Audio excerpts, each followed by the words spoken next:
आज आपका नामांकन होगा, बस होगी आज नामांकन होगा। बार बार भारतीय जनता पार्टी हमलावर हो रही है। ये अगर सरकार बनी थी, इंडिया गठबंधन का हिंदू खतरे में है। जब वो लोग सरकार में रहते हैं तो देश खतरे में होता है, जवान खतरे में होता है, किसान खतरे में होता है, नौजवान खतरे में होता है, देश में खतरे होता है। ऐसी सरकार जिसके रहते हैं समाज सुरक्षित है, देश सुरक्षित है, जाना इंडिया के लिए। जी, भारतीय जनता पार्टी कह रही है कि 10 सालों में हमने विकास किया है। समाजवादी पार्टी कोई बस मुद्दा नहीं लड़ने के लिए, सारा जन सवाल हमें मिल रहा है। एक्सपोज हो चुके हैं, वहाँ हर बार ऐसे ही बोलते हैं। बेरोजगारी बढ़ गई, महंगाई बढ़ गई, कर्जा बढ़ गया, हर बच्चा कर्जे पर है। 5 गुना अनाज दे 2,000 रुपये महीने में वसूला जा रहा है। नौजवान बता ले, बेरोजगारों नौजवानों से पूछो, बुरे माँ बाप से पूछो, जिनकी उम्र खत्म हो गया नौकरी के लिए, लोग रोजगार का वादा करने वाले देश के ऊपर कर्जा दे दिए, नौजवानों को बेरोजगार कर दिए, किसान आत्महत्या कर रहे हैं, बुनकर आत्महत्या कर रहे हैं। ऐसी सरकार को जाना ठीक है। ओम प्रकाश जी कह रहे हैं कि अपने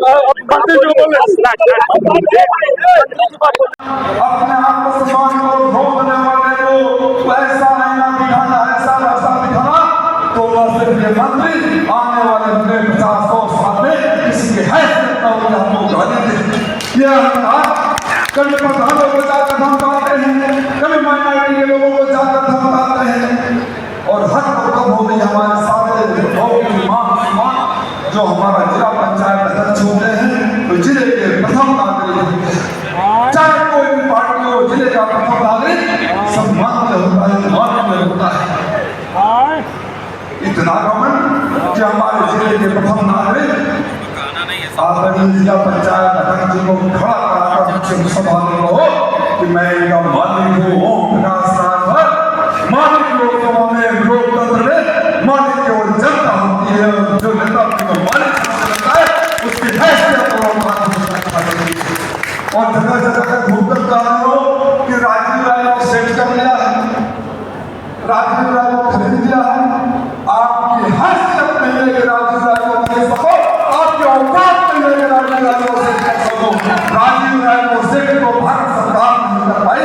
आप जैसे 4 मंत्री जो 5 तारीख को पैदल होने वाले हो, 5 तारीख को पैदल होंगे और जिन प्रधान जी को धमका रहे हो, उन्हीं प्रधान से बातें फिर प्रधान जी पाए रहेंगे, प्रधान जी पाओ रहेंगे। लोगों ने देखा है, जिसको गाली देते हो उसको पैरों में भी गिरते हो, जिसको गाली देते हो उसी के चरणों में लौट जाते हैं। लोग से देखा है मान पर लोग ऐसा करते हो, लेकिन कैसे कोई नौजवान साथी भूल जाएगा? ईवीएम में जाकर वोटिंग पोलिंग बूथ पर जाकर वोट डालने के ईवीएम की बटन दबाने से पहले एक बार उसे अपनी माँ का चेहरा याद आएगा, एक बार तो अपनी बहन का चेहरा याद आएगा जिसको गाली दिया था इस मंत्री ने, माँ बहन की गाली दिया था। घोषी के लोगों वोट करने से पहले अगर भाजपा के नेताओं के या किसी अपने संगठित नेताओं के दबाव में वोट डालना पड़े तो मैं एक तो नहीं कहूँगा कि आप मुझे वोट देना, लेकिन मैं एक गुजारिश करूँगा कि 5 सेकंड के आंख बंद करके बटन दबाने से पहले उस मुख को याद कर लेना जिसने आपको पैदा किया था, उस माँ को याद कर लेना जिसने आपको दूध पिलाया था, और फिर वो गाली याद कर लेना जिसने आपको गाली दिया था। गाली देने वाले को फिर भी आप वोट देते तो मुझे कुछ नहीं कहना है, लेकिन बस आखिरी बात यह कहता हूँ कि 10 सालों में तमाम मुसीबतें आई, तमाम मुसीबतें आई, मैं कभी आपको छोड़कर नहीं गया। इस लड़ाई में आप मेरा हाथ मत छोड़ना, मैं आपको सब जिंदगी को नहीं छोड़ूंगा। आखिरी साल जब तक मैं वो नेता नहीं भाई को बेटा करूंगा, तो भाई को बेटा के हस्ते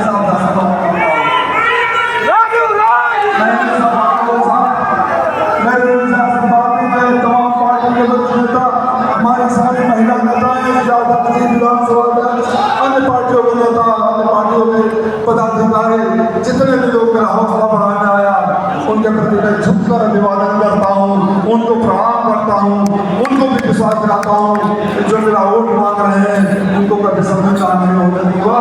उम्मीद है कि आप मेरा साथ देंगे, आशीर्वाद देंगे। आप सबको बहुत बहुत धन्यवाद। जय हिंद, जय जिंदाबाद, घोषी जिंदाबाद, घोषी जिंदाबाद, घोषी जिंदाबाद, समाजवाद जिंदाबाद, गाली देने वाले मुर्दाबाद, गाली देने वाले मुर्दाबाद, गाली देने वाले को हम मौत छुड़ाएंगे। सब भगवान जय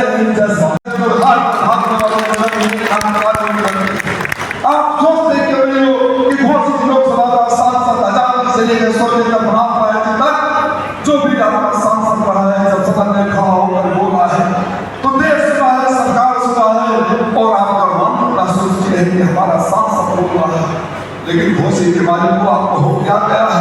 पिछले 20 सालों में क्या आप याद कर सकते हैं कि आपके हित में सुख में आपके दरवाजे पे कोई सांसद आया था? क्या आप याद कर सकते हैं कि आपको कोई मुसीबत पड़ी? अपने सांसद साहब को फोन कर दिया, अरे बगल में तो बलिया है, कोई प्रॉब्लम होता है, कोई समस्या होता है, चाहे किसी पार्टी का हो, लोग सांसद के पास चले जाते हैं, गाजीपुर है वहां चले जाते हैं, जब गोरखपुर आजमगढ़ वहां चले जाते हैं, घोषित के लोग आप वहां नहीं जाते है आपके पास कोई और नहीं है तो आप चिंता कब करोगे? मैं तो 14 में लड़ा हार आपके बीच में रहा, क्या मैं जिससे हार गया वो आपके बीच में कभी आया? जो जीत गया आपके बीच में कभी आया? नहीं आया। तो कब तक आप इस तरह घोषी की आवाज को बने रहने होंगे? मैं उस वादे को निभा रहा हूं। छापा पड़ा मैं भी जा सकता था, मैं भी पार्टी छोड़ सकता था, मैं भी लोकसभा छोड़ सकता था। जो मलाई का करोगे उनको मलाई का विभाग मिला है, हम मलाई वाला विभाग ले लिए हैं। मेरा बेटा जीत जाएगा तो केंद्र मंत्री बनकर आएगा, वहां से माल आएगा। जो माल और मलाई की सोच में अंधे हुए हैं वो माल और मलाई वालों को गुजरात में भेज दो, क्योंकि सारा देश का माल तो गुजरात ही जा रहा है, सारा देश का माल तो गुजरात ही जा रहा है। मैं चाहता हूं एक बात, मैं चाहता हूं कि आप अपने वोट मांगने वालों से हिसाब किताब करें। मैं किसी पद पर नहीं था, मेरे सारे नेता पूर्व विधायक बैजनाथ पासवान साहब यहाँ हैं। अगर मोहम्मदाबाद में विकास हुआ तो या तो बैजनाथ पासवान ने कराया होगा या तो राजीव राय ने कराया होगा। आजमगढ़ से मऊ की जो 4 लेन सड़क आई थी वो राजीव राय के लेटर पर आज भी है।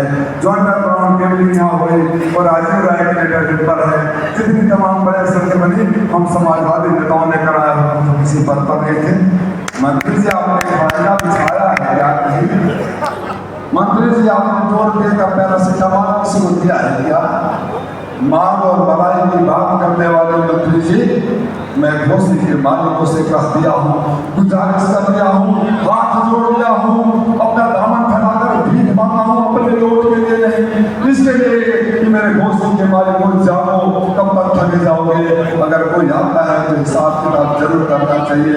मैं आपसे वादा करता हूँ, मैं आपसे वचन देता हूँ कि जिस कसम को निभा रहा था मैं छोड़ कर चला जाता तो मैं आपसे नजरें कैसे मिलाता, मैं छोड़ के चला जाता तो क्या होता उस कसमे और वादे का। मैं छोड़ के चला जाता तो सीधे नेताजी 2014 में आकर सिंहों की धरती पर मेरा हाथ उठाकर आशीर्वाद मांगे थे। उनको उम्मीद था कि उनका ये सिद्ध दी जाएगा, वो नहीं रहे, लेकिन मैं उनके सपनों को पूरा करने के लिए, उनके बताए हुए रास्ते पर चलने के लिए आपके बीच में रहा। मैं ऊपर उनसे नजरें कैसे मिलाता, मेरे मालिक को मैं जा सकता था, लेकिन आपको छोड़कर नहीं गया, आपको छोड़कर नहीं गया, आपको छोड़कर नहीं जाऊंगा। आजकल लोगों को थोड़ी मुसीबतें आ जाती है, पार्टी छोड़कर भाजपा में जाकर सवाल नहीं करेंगे। अगर आप सरकार से सवाल नहीं करेंगे, किसी मंत्री विधायक से सवाल नहीं करेंगे तो लोकतंत्र के कोख से तानाशाह पैदा हो जाता है, और जब लोकतंत्र के कोख से तानाशाह पैदा हो जाता है तो आने वाली पीढ़ियां सदियों तक उसको झेलती है। सवाल तो यही होना चाहिए था ना, जो बाकी दोनों प्रत्याशी हैं, अगर मैं गलत कहूँगा तो पत्रकार साथी भी आए, एक फोटो एक वीडियो दिखा दो कि घोसी में जब कोरोना आया था, घोसी में जब लॉकडाउन हुआ था, घोसी में जब मधुबन इलाके में बड़ा प्रकार हुआ था, घोसी में जब मऊ के महासव में ट्रेन दुर्घटना हुआ था, घोसी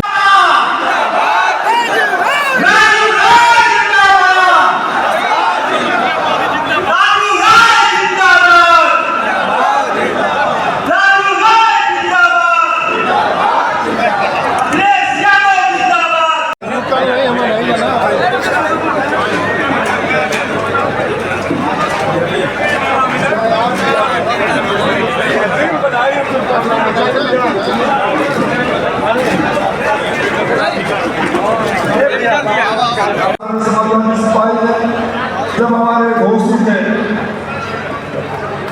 जिनको बुनकर लोग कहा जाता है, यहाँ के बुनकर खुद से कगार बजा रहे हैं। किसान जाड़े में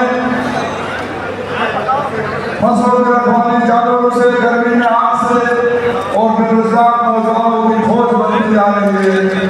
मैं आप सबसे अनुरोध करता हूँ। इतिहास में सिर्फ एक बार मौका मिलता है और इस समय ऐसे मोड़ पर मैं आपका आशीर्वाद मान रहा हूँ। जहाँ सवाल ये नहीं है कि कौन एमपी बनेगा, सवाल ये है कि मौत की आदत रहेगी नहीं रहेगी। जो शख्स आपके बीच में काम दिखा रहा है, जो शख्स सबको धमकाने का काम कर रहा है, जिसने आपकी माँ बहनों को गाली दिया, जिसने आप लोगों को झूठे मारने की बात करी, मैं तब सब कह रहा हूँ कि समाधान बांटने के सिपाही नहीं, मैं घोषी की जनता की बात कर रहा हूँ। और घोषी की जनता ही क्यों, पूरे प्रदेश की जनता और देश की जनता जब एक नेता खड़ा होकर सड़कों से बात मारने गाली देता है, झूठे मारने की बात करता है या आक्रमण करता है, तब उस नेता के खिलाफ हमारे महेंद्र राजभर जैसे क्रांतिकारी साथी के खड़े होते हैं तो हमारा हौसला बढ़ाने की बात करते हैं। मैं आपकी तरफ से एक बात समझा देना चाहता हूँ कि घोषी को एक समय जरूरत इस बात की है कि बहुत सकारात्मक हो, बहस घोषी के मुद्दों पर हो, बहसों के बुजुर्गों के खराब हाथ को सही कैसे किया जाए, किसानों को राहत कैसे दिया जाए और जो हमारा इलाका बेरोजगार नौजवानों की फौज को हटाना कैसे किया जाए। मैं उन बेरोजगारों नौजवानों की तरफ से पूरे घोषी की जनता को अपील करता हूँ कि चुनाव को आप जात से ऊपर, धर्म से ऊपर, पार्टी से ऊपर घोषी के आपको के लिए बना दीजिए। जो आपके घोषी के कभी नहीं था उसको कहीं ना छोड़िए। इस घोषी के कितने सितम सहे हैं, इस घोषी ने पिछले 10 सालों में कितने कष्ट झेले हैं, जो आज आकर बड़ी बड़ी बातें कर रहे हैं। मैं उनको चुनौती देता हूँ, मेरी आवाज आ रही हो तो घोषी के किसी चट्टी चौराहे पर खड़ा होगा, हर हिम्मत तो आकर भाषण में टीवी चैनलों के सामने अपने को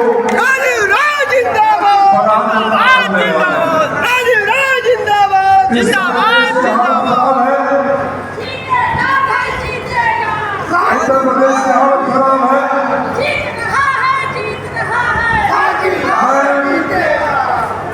जो देश नौजवानों का देश कहा जाता था, नौजवान बेरोजगारों का देश हो गया। पिछले 5-7 सालों में यहाँ के किसी नौजवान को फौज में, पुलिस में या कोई सरकारी नौकरी नहीं मिली। जब सरकार की ऐसी नीतियाँ होती तो कोई जात को एक वजह नहीं, पूरी आवाम को तकलीफ होता है, पूरी आवाम को पीड़ा होती है। और जब पूरी आवाम की बात करते हैं तो सिर्फ कोई पार्टी विशेष नहीं होती है। अगर आपके घरों में 5 किलो अनाज के नाम पर आपको धोखा दिया जा रहा है तो जहाँ तक मेरी आवाज जा रही है, मैं सारे लोगों से अपील करता हूँ कि अगर घर में बैठकर थोड़ी सी फुर्सत हो तो बुरा घटाना कर देना। खासतौर से माँ बहनों से अपील करता हूँ, माँ बहनों के घर में आपके घर की चाबी होती है, घर का हिसाब किताब होता है। आपको 50 रुपये का अनाज देकर महीने में 800 रुपया गैस के सिलेंडर को छोड़ा जाता है। 6 लोगों का अगर परिवार है तो 6 मोबाइल, 6 आधार कार्ड के लिए एक मोबाइल पर 200 रुपया, 1200 और 800, 2000 रुपया पर ढूंढकर 50 रुपये का अनाज देने वालों को कहा दो कि हमारे बेटे और भाई को नौकरी चाहिए, रोजगार चाहिए, तुम्हारा भीख दिया हुआ अनाज नहीं चाहिए।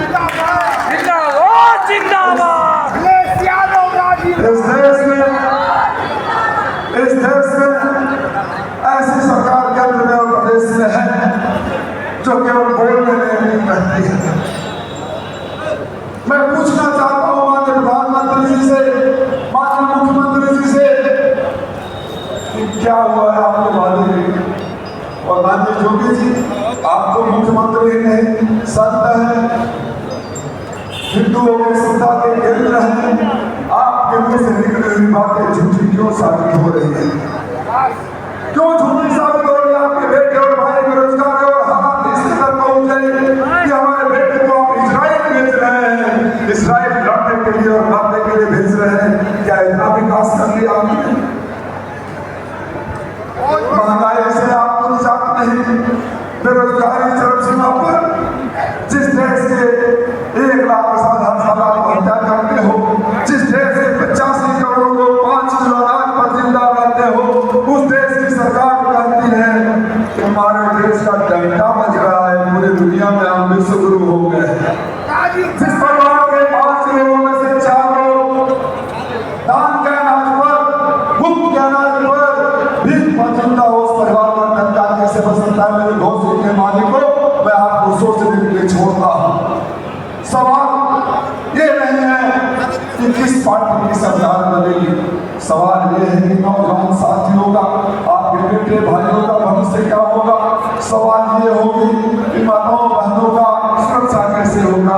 सवाल ये है कि किसानों को आप हत्या को कैसे। आपने तो कहा था कि किसानों की आमदनी को गोली कर देंगे, आपने तो कहा था 15 लाख खाते में दे देंगे, आपने तो कहा 2 करोड़ रोजगार दे देंगे। क्या हालत बना रखा है। जाकर कभी पूछिए माँ बाप से जो गरीबी में पेट काट कर अपने बच्चों को पढ़ाते हुए, बड़ा होते हुए, ध्यान हुए देखते हैं और उम्मीद लगा कर रखते हैं कि मेरा बेटा बड़ा हो रहा है, मेरा बेटा बड़ा हो रहा है, जब नौकरी पा जाएगा तो बेटी की शादी हो जाएगी, घर का छप्पर भी पक्का हो जाएगा, बुढ़ापे का लाठी का सहारा हो जाएगा। अरे सरकार में बैठे हुए लोगों, आपने तो नौजवानों को ही बुढ़ा बना दिया, नौजवानों को ही बेरोजगार बना दिया। जिस इलाके से हम लोग आते हैं, इस इलाके के लोग सेवा में बहुत बदमाशी होते हैं। क्या कर दिया पालकी साहब? आपके बुजुर्गों का हालात भी ऐसे हो गए। जहरीला काम खत्म, फ्लैट रेट खत्म, GST लागू,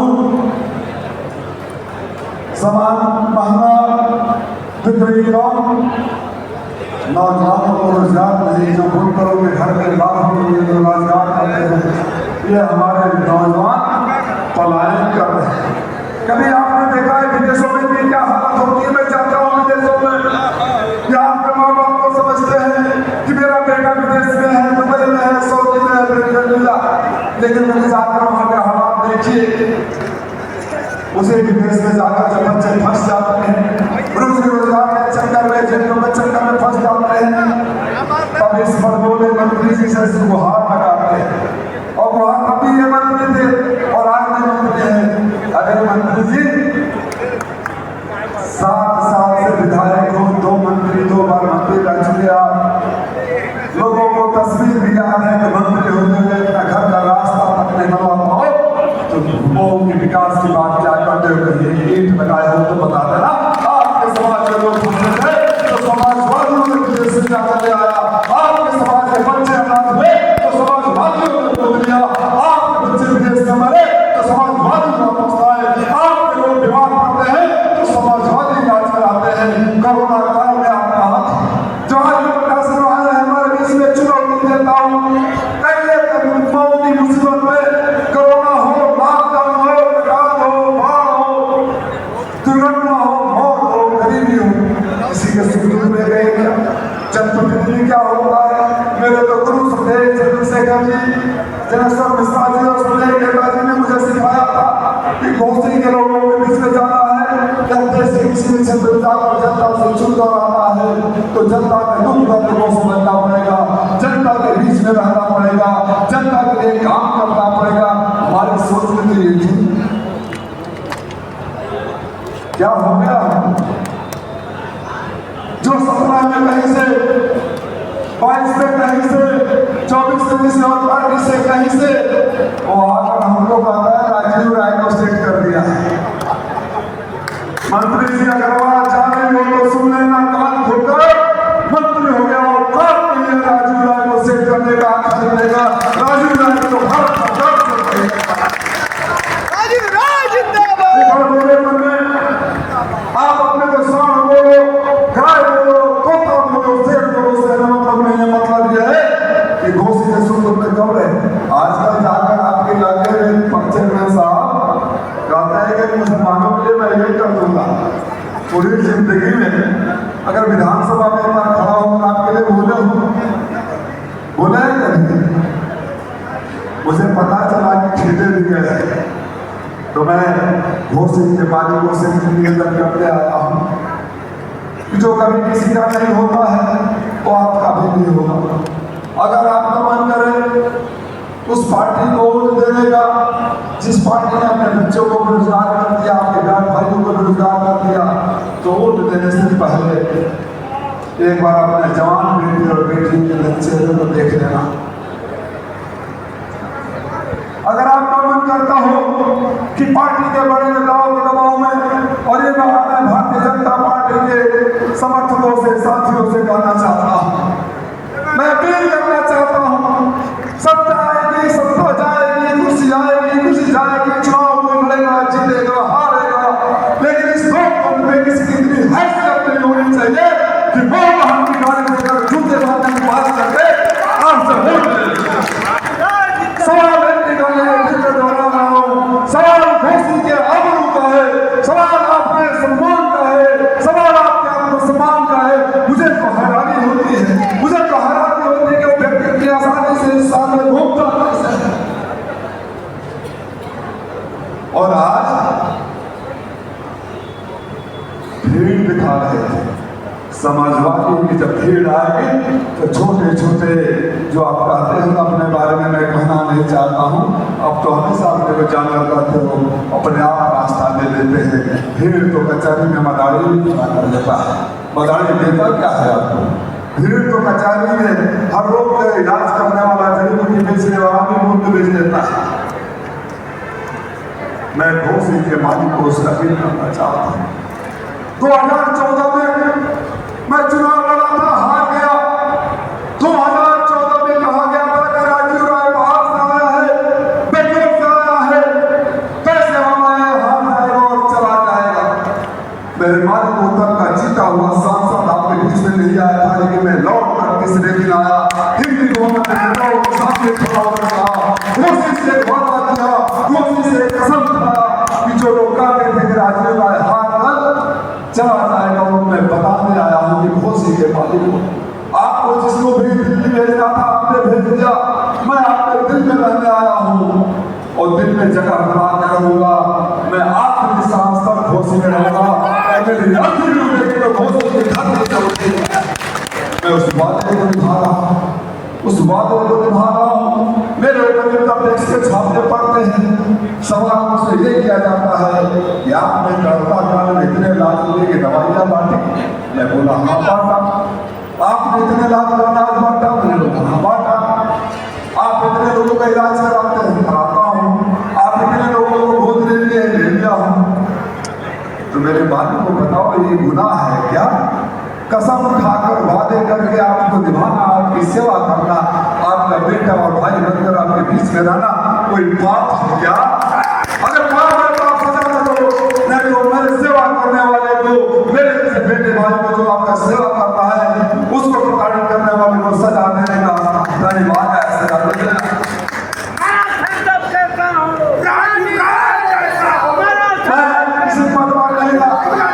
चुनाव में सिर्फ दो बातें होनी चाहिए, घोषी के लोगों, सिर्फ दो बातें होनी चाहिए, चाहे प्रकाश राजीव राय हो, चाहे कोई और हो। जब चुनाव में आए तो लोकतंत्र में आपको अधिकार है, आपको मौका दिया गया है कि प्रकाश जब आपके बीच में आता है तो पूछा जाए कि आपने तब घोषी के लिए क्या किया है, क्यों हम आपको वोट दें? ये आप इस अधिकार को उपयोग क्यों नहीं कर रहे हैं? अगर